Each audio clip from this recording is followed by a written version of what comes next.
Students आप लोग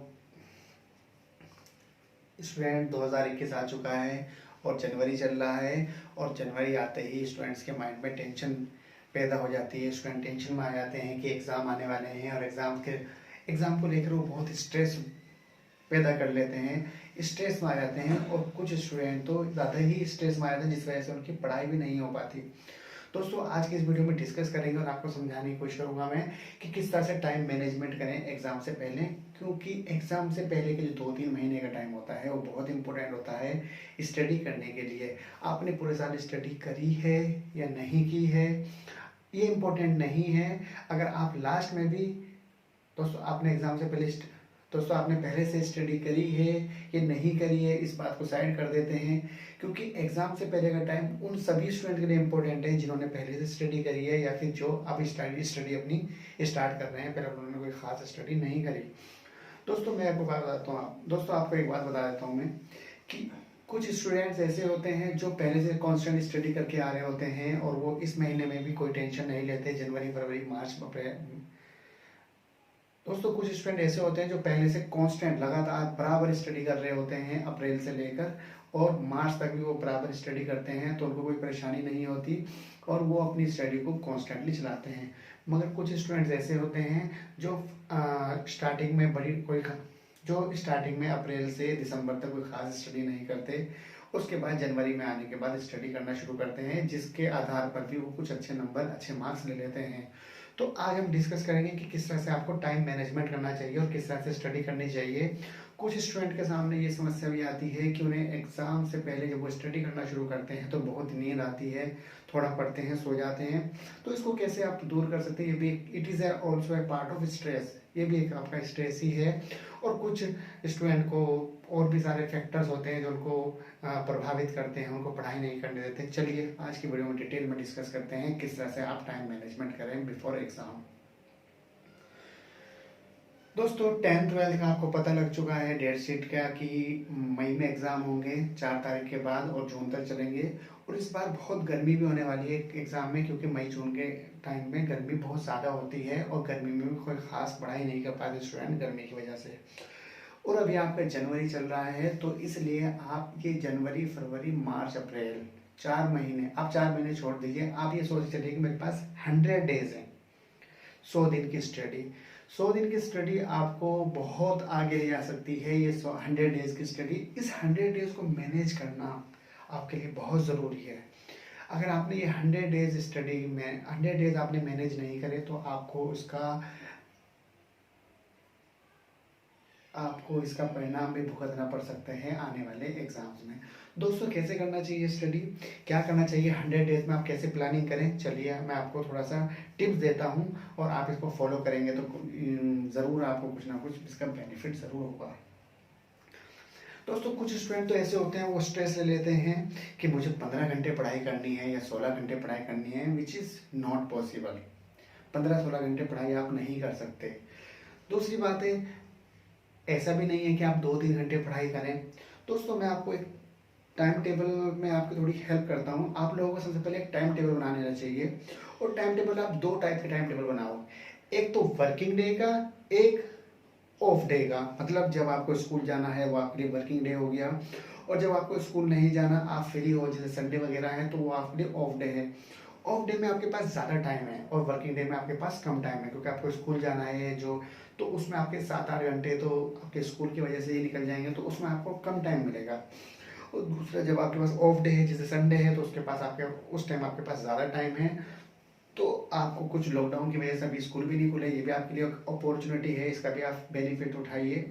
और आपका ये ऑफ डे ही चल रहे हैं आपके लिए, तो हर दिन संडे है, इसका बेनिफिट आप कैसे उठाएं। दोस्तों आप लोगों को कम से कम 8 से 10 घंटे पढ़ाई करनी ज़रूरी है इस टाइम। 8 से 10 घंटे स्टडी बहुत ज़रूरी है। कैसे टाइम मैनेज करें, 8 से 10 घंटे कैसे निकालेंगे, आपको सोना भी है। पहले आप ये समझिए कि आपको 8 या 10 घंटे पढ़ाई करनी है, पहली बात। दूसरी बात आप ये समझने की कोशिश कीजिए मुझे जो नींद लेनी है ना, वो नींद भी कम से कम 6-7 घंटे, 6 घंटे से कम नहीं होनी चाहिए और 7-8 घंटे, 8 घंटे तो पॉसिबल ही नहीं है, 7 घंटे सफिशियंट है। 6-7 घंटे आपको नींद लेनी है। बट आप कोशिश करो कि नींद को 2 किस्तों में या 3 किस्तों में लो। नींद को भी थोड़ा थोड़ा पूरा करेंगे। ये भी एक्सपर्ट की सलाह है, मैं आपको बताता हूँ कि नींद अगर आप थोड़ी थोड़ी पूरी करेंगे एग्जाम से पहले, तो आपको जो बार बार नींद आने वाली समस्या है वो भी फेस नहीं करनी पड़ेगी। चलिए कैसे, चलो एक डिस्कस करते हैं। जैसे आपके पास 24 आवर्स हैं, आप मॉर्निंग में आप कोशिश कीजिए कि आपको 4 बजे उठना है, ठीक है। 4 बजे उठने के बाद आप उठते ही किताब नहीं खोलेंगे। आप 4 बजे से 4:30 बजे तक अपने आप को फ्रेश कीजिए, थोड़ा घूमिए, उठिए, चाय बनाइए आप अपने लिए, खुद चाय बनाएं जिससे कि आपकी नींद भाग जाएगी। उसके बाद आप 4:30 बजे तक आप अपनी टेबल पे आइए, पढ़ाई करने वाली टेबल एक बनाइए आप, जिस पर आप पढ़ाई कर सकते हैं। अपनी आपके पास किताबें होनी चाहिए। अच्छा एक बात और, जब आप पढ़ाई करते हैं तो टेबल पे ज़्यादा किताबों की भीड़ नहीं होनी चाहिए, टेबल बिल्कुल खाली होनी चाहिए। एक कॉपी या एक किताब जो आपके पास है, बहुत अच्छा लगेगा, आपको मन लगेगा पढ़ाई करने में। भीड़ बहुत ज़्यादा होगी तो आपके वो भी आपको एक पढ़ाई करने में बाधा पैदा करेगी। आप 4:30 बजे तक अपनी टेबल पे आइए। आप 4:30 से लेकर 7:30 बजे तक 3 घंटे लगातार स्टडी कीजिए। 3 घंटे, 3 आवर्स आपके हो चुके हैं, ठीक है।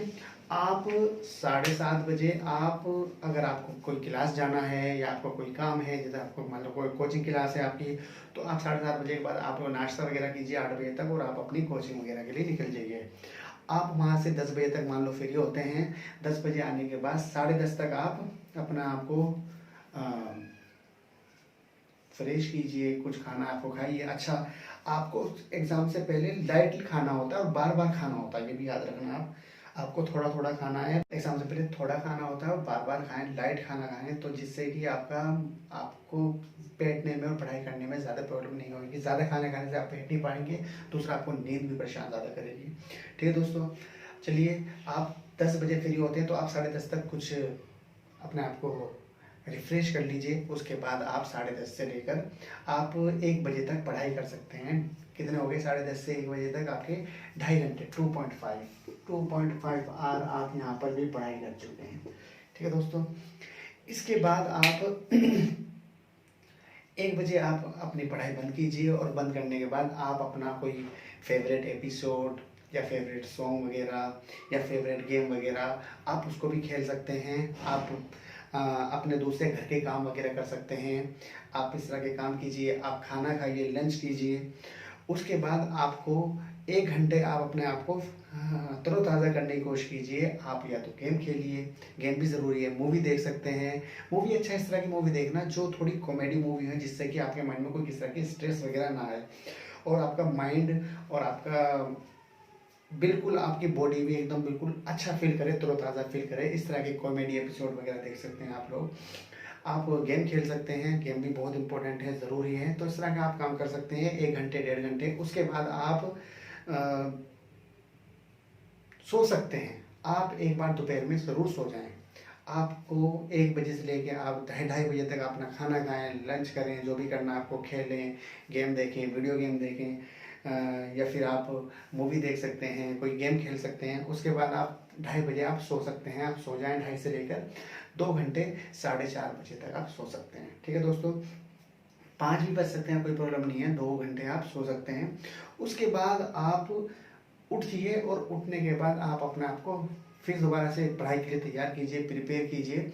और आप 6 बजे से लेकर 8 बजे तक ज़रूर पढ़ाई करें। 6 बजे से लेकर 8 बजे तक आप पढ़ाई करें, ठीक है दोस्तों। 6 बजे से 8 बजे तक आप पढ़ाई करेंगे तो आपके पास 2 घंटे का टाइम ये हो गया है, 2 आवर्स, ठीक है दोस्तों।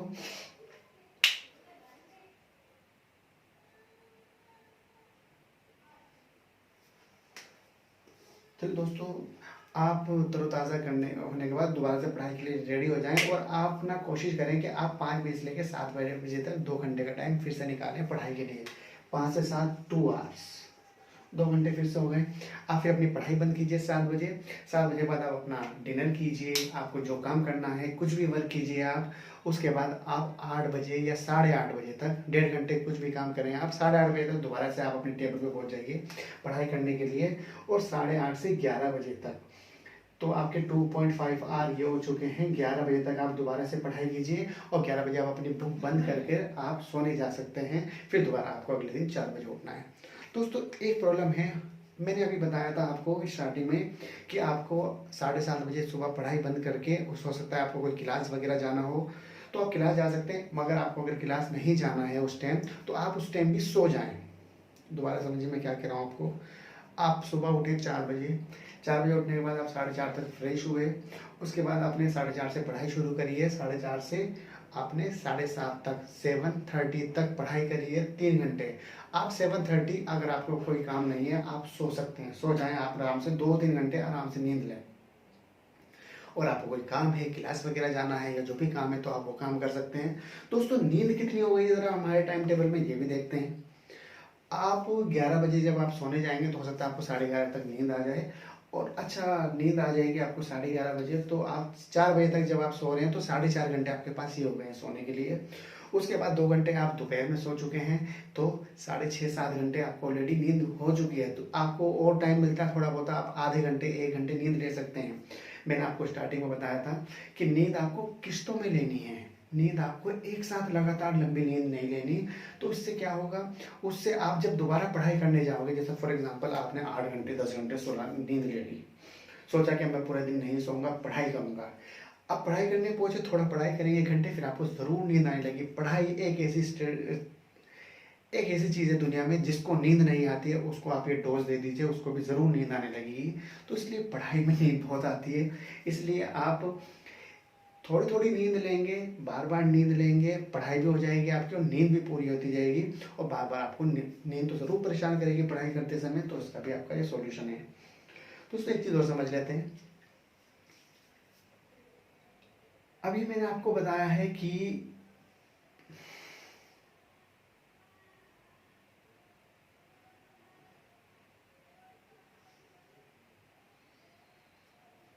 हाँ दोस्तों, एक बात और, आप लोग एक बात और समझ लीजिए, आप पढ़ाई के समय, पढ़ाई करते समय एग्जाम से पहले आप जितना मोबाइल फ़ोन से अपना आपको दूर रखोगे, सोशल मीडिया से जितना दूर रखोगे उतना आपका बेनिफिट होगा। क्योंकि अगर आप सोशल मीडिया यूज़ करने लगेंगे, मोबाइल फ़ोन यूज कर लेंगे, दोस्तों से बातें करने लगेंगे, चैटिंग करेंगे, तो आपका घंटा 2 घंटे कैसे निकल जाएंगे आपको पता नहीं लगेगा।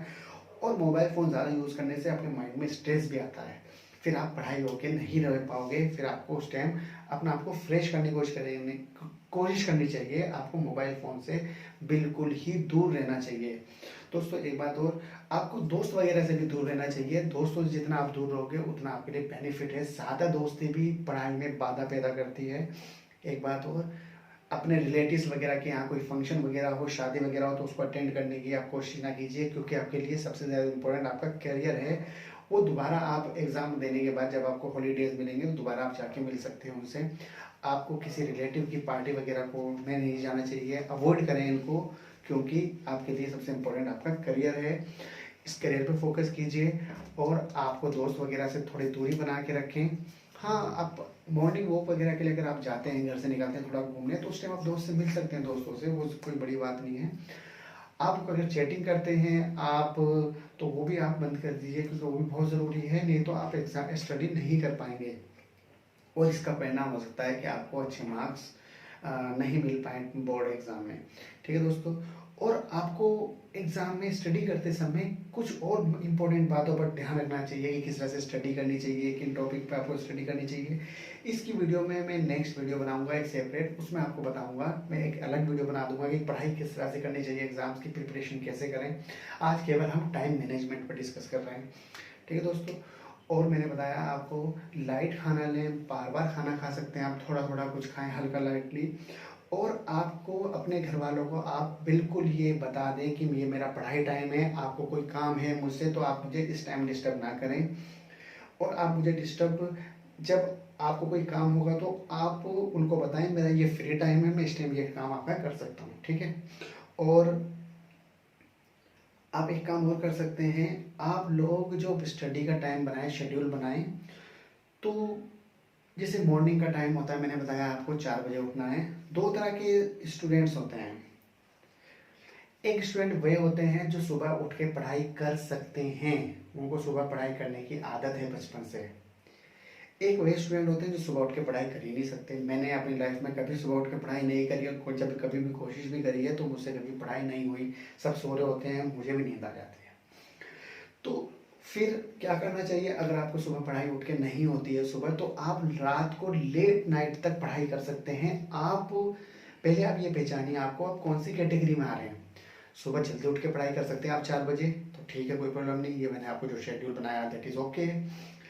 और अगर आप सुबह उठ के पढ़ाई नहीं कर सकते, आपको नींद आती है, परेशान करती है नींद, तो आप क्या करना है, आपको आप लेट सोना है, आपको सोना है 2 बजे 1:30 बजे। तो आप उस टाइम तक पढ़ाई कीजिए, उसके बाद आप सो जाएं। उसके बाद फिर सुबह का आपका रूटीन जो आपका ये 2-3 घंटे जो खराब हो रहे हैं आपके सुबह ना उठने की वजह से, उसको आप बेकअप कीजिए रात को लेट नाइट पढ़ाई करके। ठीक है दोस्तों, तो आपको ये खुद पहचानना है। अच्छा, जो मैंने आपको टाइम टेबल, ये मेरा टाइम टेबल कोई आपके लिए फिक्स तैयार नहीं करा, मैंने एक सजेशन दी है, मैंने एक आपके लिए एक मॉडल तैयार किया है, एक फॉर्मेट बताने की कोशिश करी है। और आपको पता है कि आपको अपना टाइम कैसे मैनेज करना है, क्योंकि हर स्टूडेंट की जो रिक्वायरमेंट है, हर स्टूडेंट की जो ज़रूरत है, हर स्टूडेंट की जो टाइम है, वो सब स्टूडेंट के अलग अलग होते हैं। इसलिए आप अपने हिसाब से अपना टाइम टेबल तैयार कीजिए और टाइम मैनेज कीजिए। और आप अपने छोटों को भी, अपने फ्रेंड्स को भी सलाह दीजिए जिनसे आप प्यार करते हैं। आप अपने दोस्तों को भी बताइए, दोस्तों को भी सलाह दीजिए। और जिन्हें आप चाहते हैं कि ये भी 12th में या 10th में या किसी भी एग्ज़ाम में अच्छे नंबर लेकर आएँ, तो उनको भी आप सलाह दीजिए कि आप इस तरह से टाइम अपना मैनेज कर सकते हैं। क्योंकि टाइम मैनेजमेंट सबसे इम्पोर्टेंट है। मगर याद रखना, मैंने आपको बताया है, फ़ोन को अवॉइड करना है आपको, सोशल मीडिया वगैरह यूज़ नहीं करनी है, ज़्यादा दोस्तों से नहीं मिलना है। ठीक है दोस्तों, और मैंने बताया आपको कि पढ़ाई कैसे करनी है, किन किन टॉपिक्स की किस तरह से तैयारी करें, इसका डिस्कशन मैं एक अलग वीडियो में आपको बताऊंगा, तैयार करूंगा। ठीक है दोस्तों, तो आज आपको यह उम्मीद करता हूं कि हमारी जो वीडियो है, ये वीडियो का नाम था हमारा प्रिपरेशन फॉर अपकमिंग एग्ज़ाम 2021, और इसमें हमने बताया है कि किस तरह से आपको 10 घंटे पढ़ाई कर लेनी चाहिए। हमारे टोटल जो आवर्स हो रहे थे वो हो रहे थे 10 आवर्स। तो 10 आवर्स सफिशिएंट है। अच्छा, कोई स्टूडेंट सोचे कि मैं 5 घंटे एक बार पढ़ाई करता हूँ बैठ के, और 5 घंटे दोबारा 2 शिफ्ट में 5 घंटे लगा दूंगा और मेरी पढ़ाई 10 घंटे हो जाएगी, वो पॉसिबल नहीं है। क्योंकि आप 2 घंटे 2.5 घंटे के बाद आपका माइंड ना उस तरह से वर्क नहीं करता जैसे वो स्टार्टिंग में कर रहा था। फॉर एग्जाम्पल, आप 3 घंटे पढ़ाई कर रहे हैं, पहले घंटे आपका माइंड बहुत अच्छा वर्क कर रहा था, दूसरे घंटे वो वाली स्पीड नहीं होगी, और तीसरे घंटे तो आपको बड़ी समस्या आएगी। तो फिर मैंने 3 घंटे का टाइम टेबल क्यों बनाया है, मैंने आपको 3-3 घंटे का टाइम इसलिए दिया है क्योंकि एग्जाम्स आपके 3 आवर्स के होते हैं। 3 घंटे की आपको बैठने की आदत हो जाए, पढ़ने की आदत हो जाए, ये भी ज़रूरी है। आप इनमें भी कोई एडजस्टमेंट करके इनको भी थोड़ा बढ़ा सकते हैं, 3 घंटे कर सकते हैं, कम ज़्यादा कर सकते हैं अकॉर्डिंग टू योर नीड। दोस्तों एक बात और समझ लीजिए,